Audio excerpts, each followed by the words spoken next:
সাহস ওনার ডার্লিং ড্রাইভে আমার নতুন গেঞ্জি সব আমার তো পইরা উনি এখন ডার্লিং এর কথা জানা হ্যাঁ থম ওই জায়গা এটা দিদি এই পেশে এত ভিডিও তো দেখায় তোমার সাহস হ্যাঁ আমার আমার আমার টি-শার্ট খুলে দেন আমি আপনাদের গিফট করছি আর কেউ করে না যে দেখতে হবে লইয়েবে উঠলে পড়ি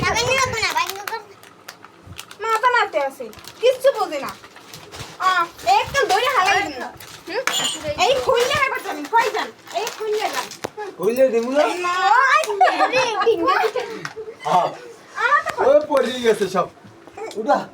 আমি গিফট করছি এই কেউ গিফট করে না হি দেন তাতে বুঝা আরে কিছু মানে ভিডিও করে আমি ভিডিওগুলো দেখছি এই দিনটা কি মারে ও তেমনি মজা ভিডিও করিনি আমি রোস্ট ভিডিও ছাড়া কোনদিন করিনি আমার আইডিতে সবসময় ফ্রি ফায়ার ছাড়া অন্য কোনো